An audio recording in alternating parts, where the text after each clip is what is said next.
Hello pong muli mga katambay, nagbabalik pong muli ang inyong katambay, si Katambay Manong po, dito po sa ating Tambayang Makabayan, kinukomentuhan po na inyong lingkod. Ito po mga katambay, komentuhan po natin itong mga nakaraang araw.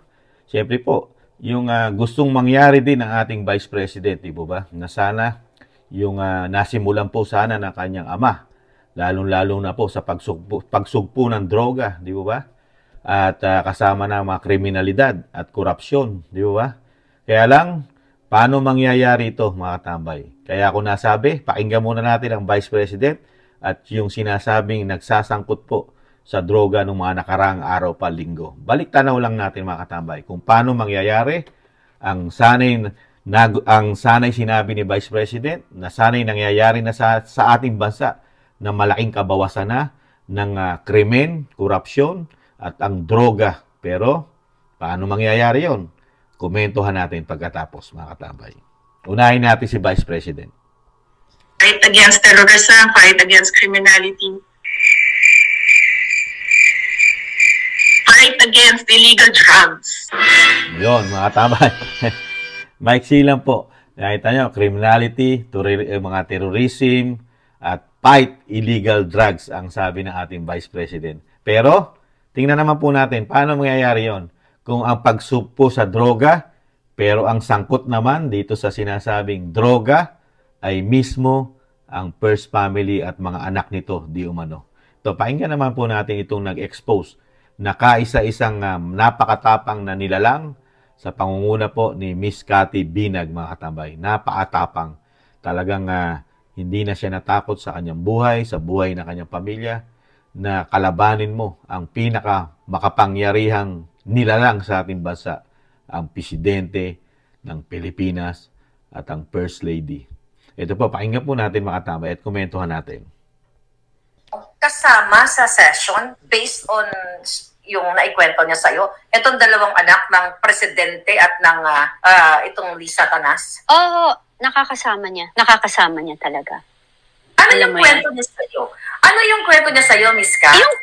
Yung kwento niya sa akin is very, very simple. Parang, kasi mami, lakas naman talaga eh. Alam mo yung ganon. Sabi niya nga sa akin, Mami, thank you for naialis mo ako doon. I'm so sorry for what happened, you know. Kasi talagang nagalit ako. Kasi sabi ko sa kanya, you know that for a fact na ang dami nating dinadaanan, tas ba't ka pumasok sa ganyan? Alam mo yon. And, you know, alam mo, things happen. Sabi ko nga, ang nakakalungkot lang kasi, yung magulang ka na ito-tolerate mo. I guess, if you're doing it kasi talagang okay lang din, nagiging normal, di ba? Parang ako kasi hindi abnormal yan eh. Sabi ko nga sa'yo, hindi ko magets eh. Bakit ang daming pera, sikat na, no, kabubuhan na magtitake ka ng ganyan. Feeling nila social sila.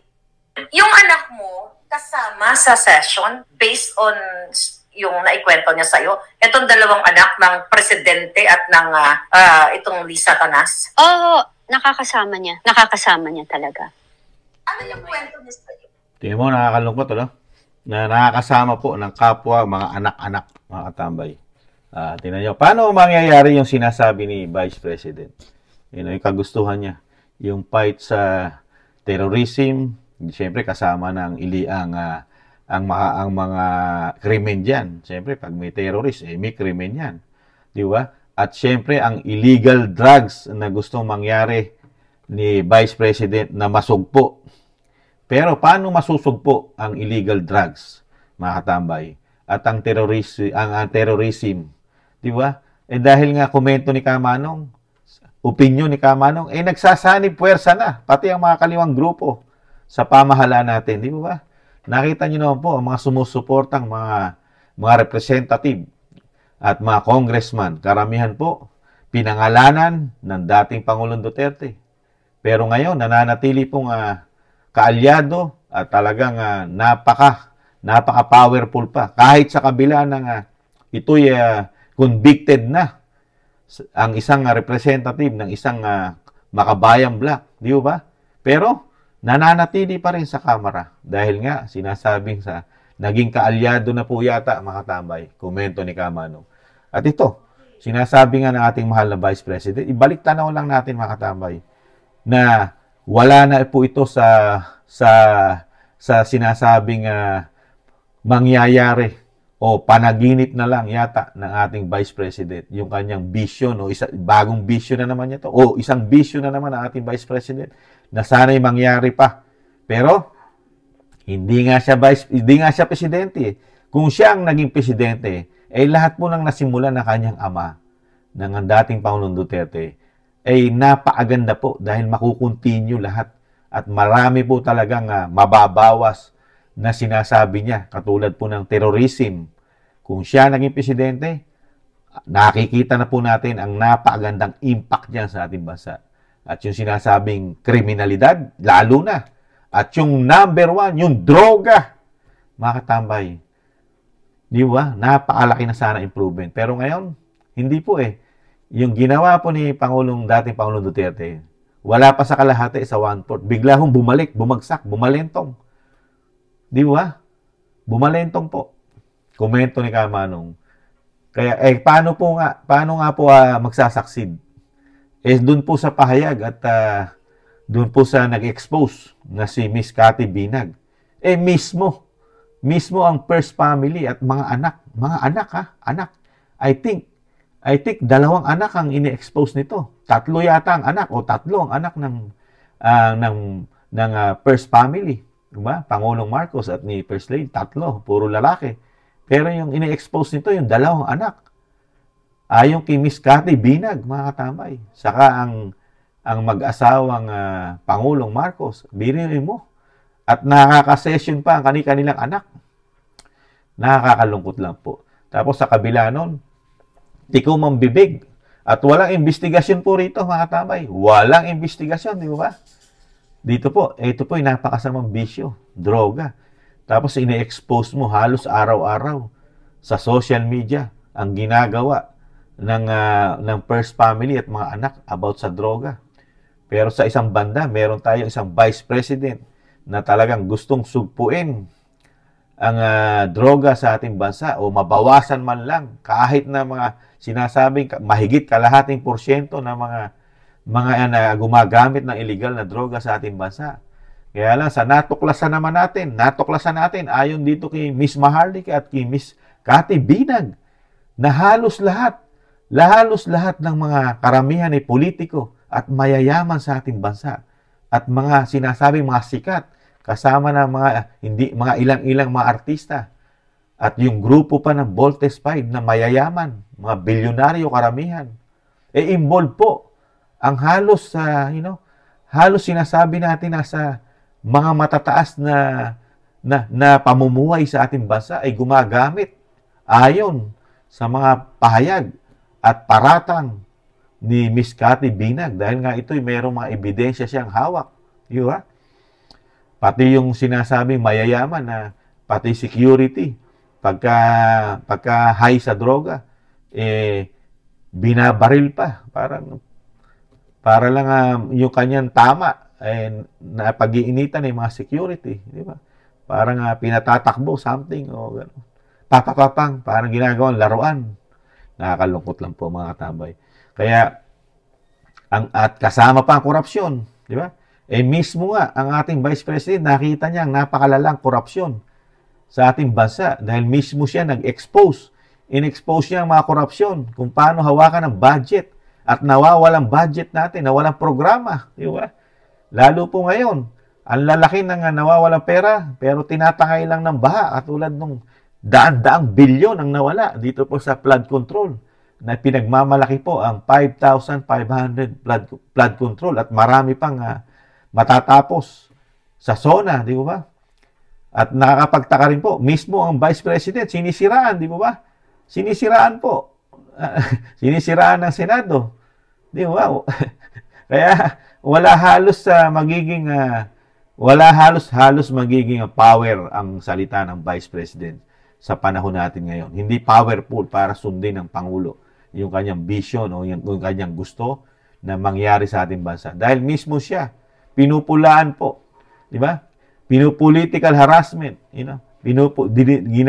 Gumagawa po ng paraan para maging mawala o bumaho o hindi na paniwalaan ng mga Pilipino ang ating Vice President, di ba? May demolition job pang ginagawa sa kanyang pamilya at kasama siya, di ba?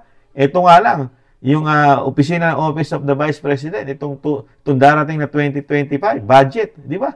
Pati yung kanyang ipamimigay na libro, mga note o libro na ipamimigay niya sa mahigit 1 milyon yata.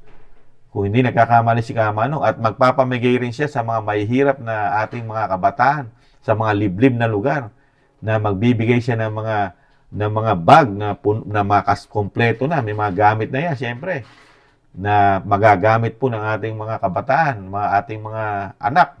Pero kino-question pa rin nila yung pondo, di ba? Yung sa libro po na ginawa niyang libro na ipamimigay, 10 milyon po ang hinihingi niyang budget. Di ba kino-question pa? Parang nakikita pa nila na korupsyon. Di ba? Pero, yung kinain sa SONA, yung kinain ng mga kapita-pitaga natin na mayayaman, mga congressman, mga asawa nito, mga senador, mga asawa nito, at yung mga mayayamang guest doon, mga karamihan mga nasa party yata, di umano na mga oligarko, na nahandun lahat ng SONA. Yung budget po na 20 milyon, hindi po nakita ng senadora yon. Hindi niya po nakita yon, mga katambay. hindi po nakita yon. Di po ba? Naagulat lang. Kaya nga, dito po sa nakikita natin, naisingit lang natin yung mga katambay. Yung nakikita po ni Kamanong, maganda po ang layunin ng Vice President sa ating bansa. Dahil nakikita niya po ang malaking problema ng ating bansa. Lalo na sa terorismo, na andyan pa yan, kriminalidad, korupsyon, at lalong-lalo na ang droga. Di ba? Pero sa isang part naman, yung sana'y magpapatupad na Pangulo ng bansa, ng ating Pangulong Marcos Jr., yung sanang siya magpapatupad dito sa gustong mangyari ng ating Vice President, siya mismo yung involved. Involved siya ayon kay Miss Cathy Binag, yung kanyang pamilya at mga anak. Involved sa droga. Di po ba mga katambay? Kaya nakakalungkot po, nakakalungkot. Wala pong mangyayari po pagka ganito po ang ating bayan. Yung problema ng bansa natin, napakalaki ng problema natin, lalo sa droga. Pero yung sinasabi magpapatupad at yung mismong kapitan ng barko natin ang sangkot sa droga, paano po mangyayari nun? Paano mo tututukan yung isang bagay, ikaw yung addicted o ikaw yung tumatangkilik sa droga? Ayon kay Miss Cathy Binag.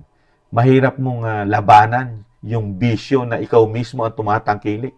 Di ba? Nasa katawan mo na at sa iyong pamilya. Talagang napakatapang at nakikita ang pagmumuka ni Miss Cathy Binag. Di ba? Matapang niya pinapahayag sa social media. Kaya lang, hanggang ngayon, hindi ina-adapt ng mainstream media at ng mga politiko na napakahilig mamulitika sa panahon natin ngayon. Gamit na gamit po ang politika sa ating bansa, lalo po sa Kamara at sa Senado, komento ni Kamanong. Pero never pinag-usapan sa mainstream media ang pasabog ni Miss Cathy Binag sa First Family. Lalo na siyempre, dinawit na rin ang mga anak. Di ba? Pero no. Kaya yan ang malaking question. Kaya ito kay Vice President, napakaganda po sana. Kaya lang, hindi po maganda sa panahon. Yung panahon po kasi ngayon, siya po ay Vice President. Pero kung panahon niya na siya ang presidente, tapos lumabas po itong issue ni Miss Cathy Binag, at ngayon ay siya presidente, for example, siya ang presidente, tapos na ito. Iniimbestigahan na ito, mga tambay. Iniimbestigahan na lahat ito. Lahat ng pasabog ni Miss Cathy Binag sa tingin ni Kamanong, nasa investigation na ito kung ang Pangulo natin ay si Vice President Sara Duterte. Sigurado, shoot sa banga ito mga ito kasama ang mga Voltes 5 at lahat nung nasa USB. Pero ngayon, paano natin papuputukin ito? Paano papuputukin ito ni Miss Cathy Binag at ni Maharlika? Paano nila papalalabasin ito? Kontrolado ng kapitan ang bangka o ang barko. Di ba? Kontrolado ng kapitan kung saan siya lilikurin ng barko na doon nakasakay lahat. Ang sinasabi ni Vice President na ayaw na umalis sa kapangyarihan. Di ba? Yung naging greedy na dahil nakuha na nila ulit. Di ba? Kaya malabo mangyari na naman. Sinasabi ni Kamanong sa sabaw ng pusit. Di ba? Nakakalungkot lang. Kaya Napakaganda po at talagang maaasahan ng mga Pilipino ang mga ideas at magagandang pangarap o gagawin sana ng ating Vice President kung hindi lang siya nabudol. Kaya nga lang po, mga katambay, according po sa ating Vice President, sa mga naging usapan nila rin, na napakaganda po sana ng mangyayari sa ating bansa. Kaya lang, hanggang halalan lang po yun, mga katambay. Dahil nabudol po din siya. Siya po kauna-unahang nabudol ng ating bagong Pilipinas. Kaya po, ganito po ang nangyari sa ating bangka. Kahit may issue na droga ang First Family, bulag, bingi, at pipi. Wala lahat nakikita, naririnig, at nararamdaman. Wala lahat. Pati social media, Senado, ang Kamara, wala. Dahil hawak nila ang barko, mga katambay. Muli po si Katambay Manong, nalulungkot po sa nangyayari sa ating bansa na first time in the history ng ating bansa na ang First Family ay sangkot sa illegal na droga na hanggang ngayon ay hindi pa rin nililinis o sinasagot ang bintang po na ni Miss Cathy Binag. Nakakalungkot po. Pinag-uusapan na tayo sa buong mundo na ang ating presidente, ang pamilya, ay user ng cocaine. Nakakalungkot. Muli po si Katambay Manong, nagpapasalamat po muli sa mga nakagusto ng ating maliit na channel, Tambayang Makabayan, at syempre po sa mga nagla-like, share, and subscribe, at sa mga nagko-comment. Maraming salamat po, mga katambay. Sa muli po, ingatan nawa. Paalam. Bye-bye.